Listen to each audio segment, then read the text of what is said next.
वालेकुम, welcome to my YouTube channel horror nights. उम्मीद करती हूँ आप सब लोग खैर खैरियत से होंगे और अल्लाह ताला आप सब लोगों को खुश खुरम आबाद रखे।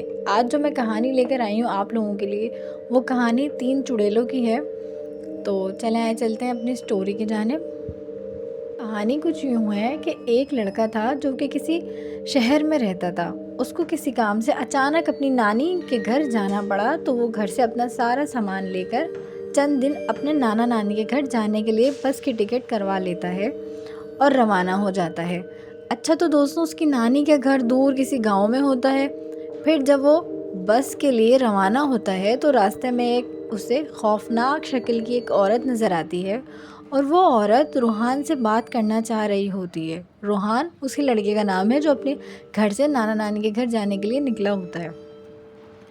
मगर रूहान अपनी परेशानी में घिरा होता है, इसलिए वो बात नहीं करता और उसकी कुछ शक्ल से भी इतना खौफ आता है रूहान को, तो वो और उससे बात नहीं करता। फिर सारे बस में बैठ जाते हैं और गांव के लिए रवाना हो जाते हैं। उसी बस में वो औरत सवार होती है। अभी भी रूहान उस औरत को देखकर अनदेखा कर देता है।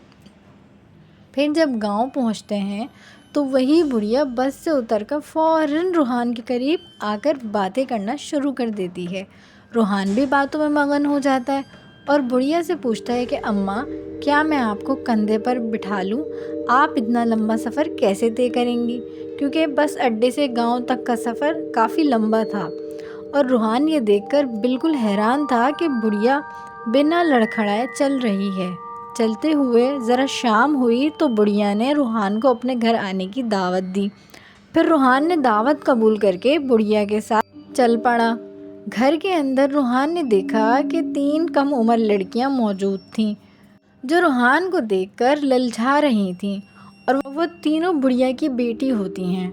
उनमें से एक रूहान के लिए चाय बनाने जाती है। तो तभी रूहान देखता है कि आंगन से किसी के रोने की हल्की सी आवाज़ आ रही है। वो उठकर आंगन में जब जाकर देखता है तो आंगन में एक बूढ़ा आदमी चारपाई पे लेटे रो रहा होता है और रूहान को देखकर भागने का इशारा कर देता है। फिर रूहान उसके करीब जाता है तो आदमी बिल्कुल निढाल सूखा हड्डियों का ढांचा पड़ा होता है और बताता है कि ये तीनों लड़कियां चुड़ैलें हैं और वो बुढ़िया उनकी बड़ी चुड़ैल है। अगर ये तुमको कुछ दें तो खाना मत। मैं भी एक मुसाफिर था, बुढ़िया मुझे धोखे से यहाँ लेके आई थी और अब रोज़ इसका खून पी रही हैं तीनों। इतने में वो बुढ़िया आकर देख लेती है और अपने असली रूप में बुढ़िया आ जाती है। और रूप बदलने के बाद बुढ़िया बोलती है रूहान से कि तू हमारा अगला शिकार है और हम तुझे नहीं जाने देंगे।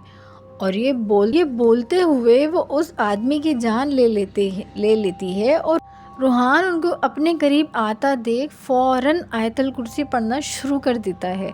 और फिर वो उसके करीब नहीं आ पाती और वो फ़ौरन दरवाज़ा खोलकर बाहर की तरफ भागता है और नाना नानी के घर जैसे तैसे पहुंच जाता है।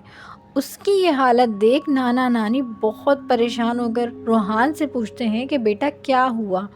फिर वो सब बताता है तो उसके नाना नानी गांव के कुछ लोगों को लेकर जंगल में उसी बुढ़िया के घर जाते हैं और देखते हैं वहाँ कोई घर नहीं होता, सिर्फ राख पड़ी होती है जिसके धुआं अभी भी उठ रहा होता है। तो दोस्तों, अगर आप लोगों को मेरी ये कहानी अच्छी लगी हो तो मेरे इस YouTube चैनल हॉरर नाइट्स को सब्सक्राइब करें, लाइक करें, अपने दोस्तों के साथ शेयर करें और बेल आइकन प्रेस करना ना भूलें। इंशाल्लाह हाजिर होंगे एक नई कहानी के साथ। जब तक के लिए अपना बहुत सारा ख्याल रखिएगा। अल्लाह हाफ़िज़।